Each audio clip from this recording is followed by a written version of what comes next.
Another thing we are doing in this project is we're improving the crucible. So before there was just a small crucible, it was a cylinder where you can put pieces of silver in, and had a 0.5mm hole drilled into it. So what that did, that just sprayed silver everywhere around the tube, and well, yeah. So we could see that silver just went everywhere from the interiors of the tube. So what we're doing now is we're basically improving the collimation by having a long ceramic tube where we'll put the silver in, which will sit on here.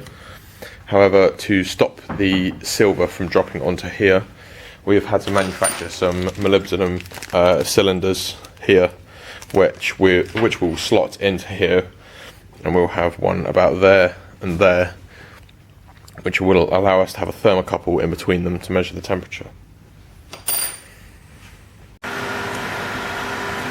So what we've just done with the crucible is we have drilled a hole in the side of the ceramic tube, and we've got basically the molybdenum cylinders we machined earlier. One of them is sat around here. So basically what that means is we can put, as you can see, there's a thermocouple on the end of there which will slot into there, and this tube here slots onto the end of the pre-existing crucible structure. So yeah, so that will sit on there, and yeah, so then basically we just end up with a highly collimated beam. And then the wire will just be wrapped around there, just so then we can heat it up. Here we're testing different thicknesses of nichrome wire, which we've made on the crucible, so you can see it's getting, well, really, really hot. However, it's only around, I say it's only around 260, but we need it to be about quadruple that. So we'll make some more wire. We'll make it slightly thicker, so the resistance is lower, but then we can pump more amps through it. So yeah, this needs to be about 1,200 degrees for us to be able to evaporate silver. So this is the second test. You can see that the wire is thicker, so we've doubled the number of strands which we've wrapped around. So the previous one, this one, only had 4 strands wrapped around, and this one's now got 8, so you can see the visible thickness there. So hopefully we should be able to get to a higher temperature.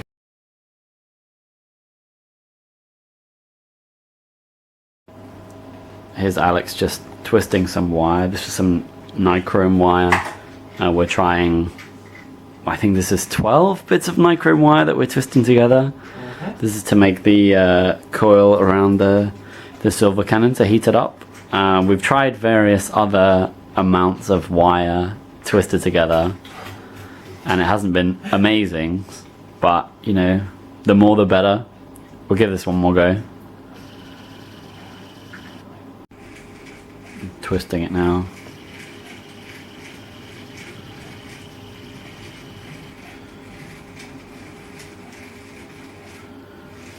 Feel the tension in the wire. Yeah. Can you let go of Yeah. this? Whoa. Yeah. Nice. I think. Do a couple more. Just twisting this wire that we just made around a thinner piece of ceramic first, because when you twist it round, it sort of expands.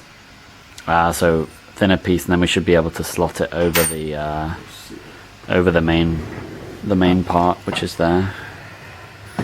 This was the.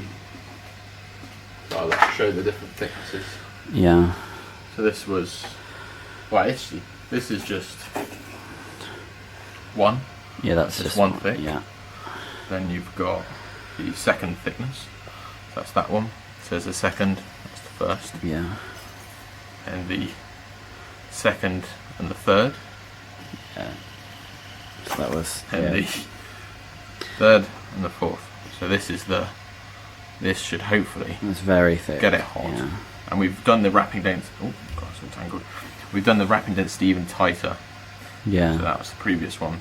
So, and we're doing it over a smaller area, so the resistance will be lower. Yeah. So we can pump more amps through it. Right.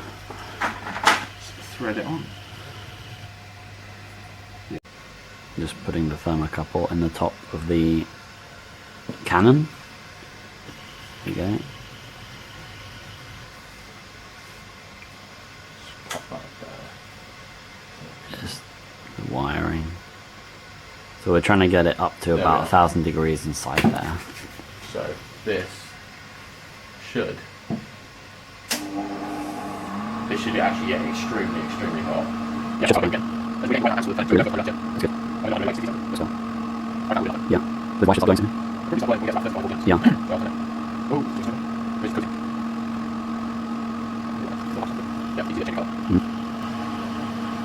Oh yeah, there we are. So yeah, we're on 25, 30, yeah, so we're on 30 amps at the moment. Just can over see it. halfway. So Yeah, you can see it starting to glow there.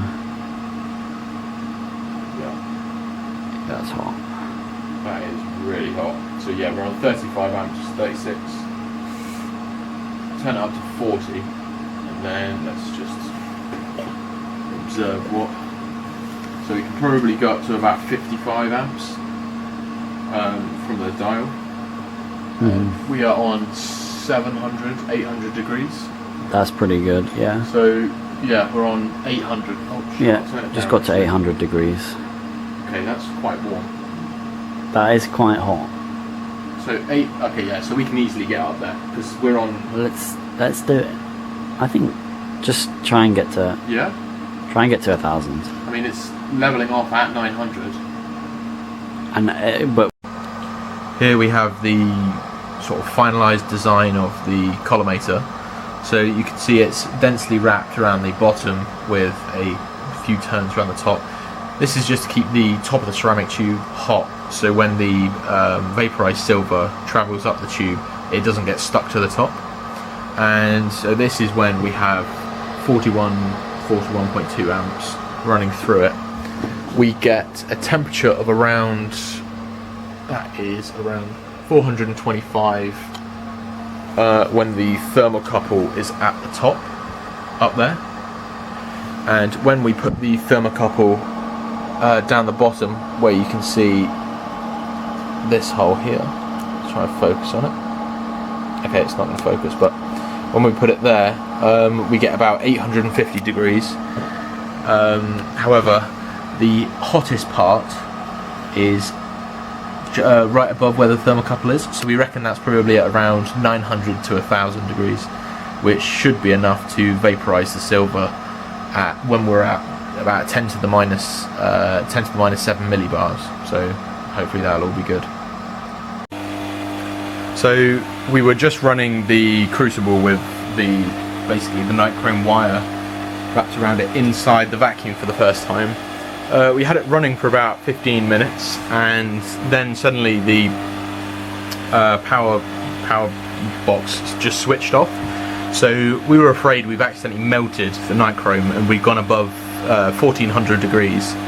However, now that we've pulled it out, we can see that it has snapped for some reason. I don't know if you can see. Let's try and zoom in. Nope.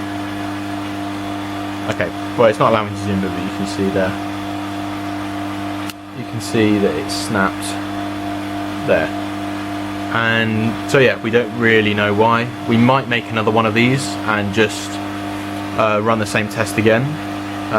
But if not, we will have to get another type of wire